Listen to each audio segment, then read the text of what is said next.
So can you tell me how did you become an MP candidate of PRISM in this upcoming poll? Basically, I'm a politician. So I have started off my career as a politician.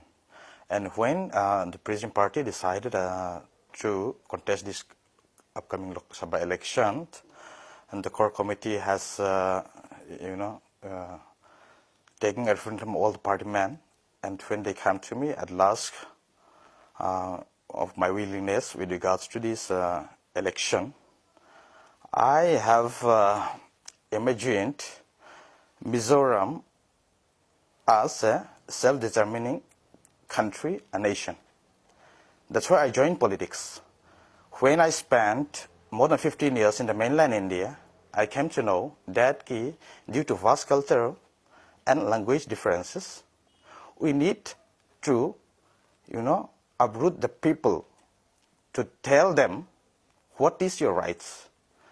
And when they approached me, when I was intimated that I have been selected for this upcoming election as a candidate, I think it twice.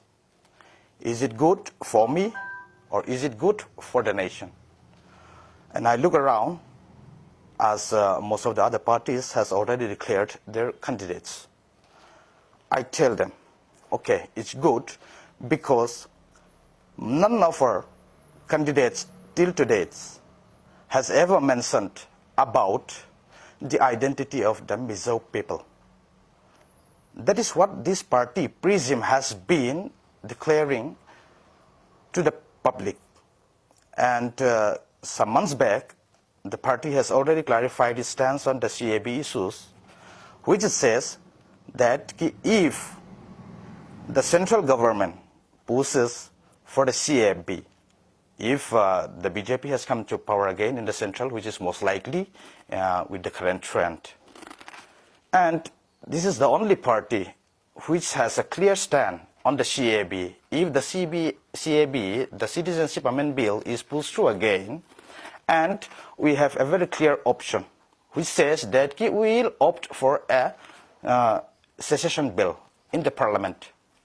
That means that we have the right, as per the UN Declaration on Rights of the Indigenous People, Article 3 of 2007, if you look at that, it clearly mentions that the indigenous people have the right to determine, the right of the determination. So we are committed to that one. And I think that this party, if pushes through, is the only party in Mizoram which is capable of actually fighting the CAB issues at the center. And I am ready for that one. And I am totally in agreement with the party's principle. Mizoram is a nation, first of all. If they pushes through with such a bill, clearly cornering the indigenous people, we have the right to determine our future.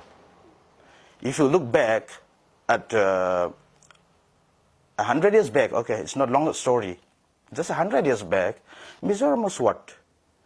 There we have Chin Hills, we have South Lusai Hills and North Lusai Hills district. Before the British came, we were not Indian, we are not Burmese, but we are a dignified indigenous people. But knowing that the British administration has clearly given us the free movement regime, we have a freedom of movement from either of the border. Even after independence, the free movement regime has been continued. But in the last 20 years, that has been reduced to 40 kilometers across the border. And now it has been reduced again to 16 kilometers across the border.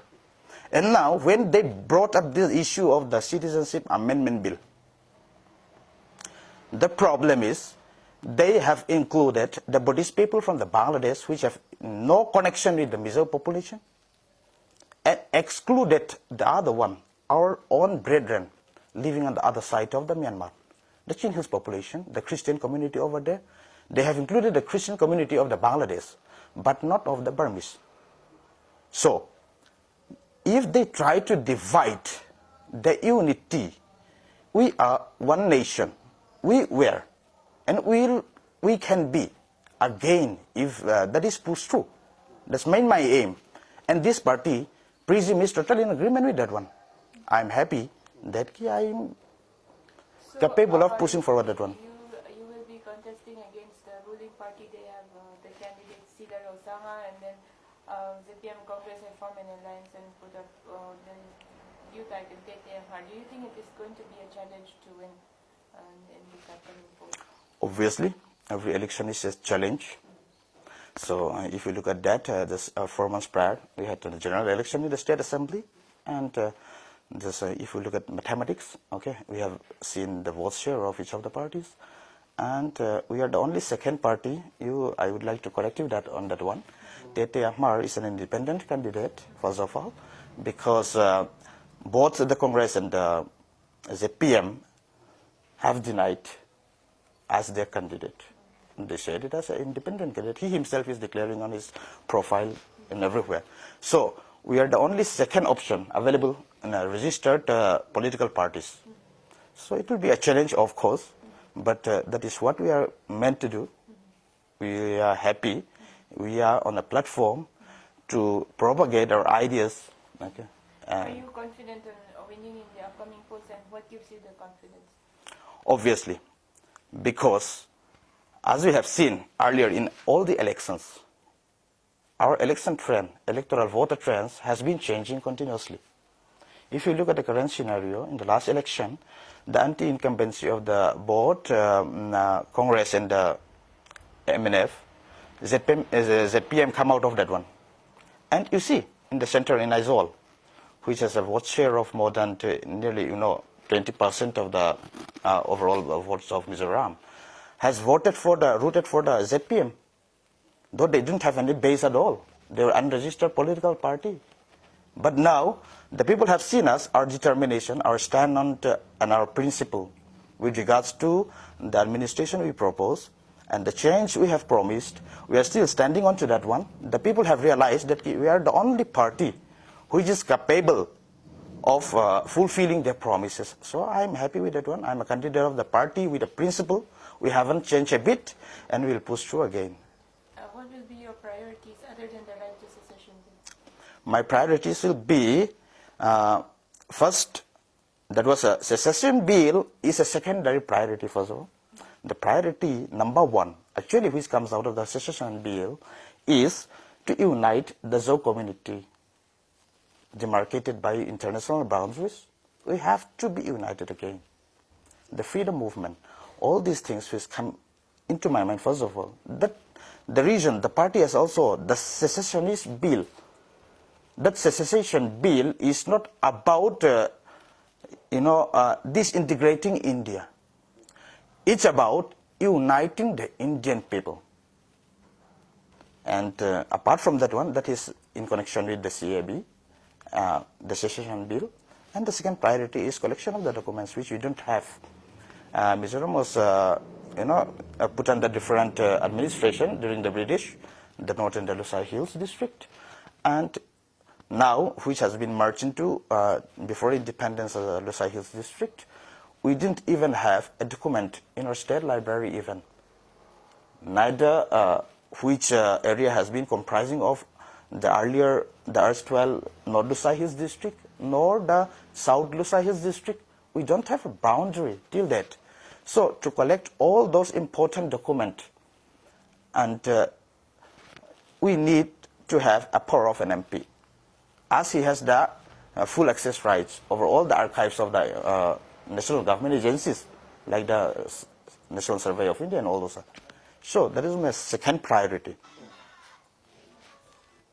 And if you would like to, the third one will be, the Mizo has been struggling with respect to the development, and we have been seeing a lot of achievement through personnel by the youth empowerment and all these things, task skill development and all these issues. The problem arises when the central or neither the state government don't interfere into implementing the agencies of the proposal of the central government, like the Startup India and micro and small scale industries, medium industries and all these things that's coming through in contrast with the state government. every individual has to approach individually to the central government.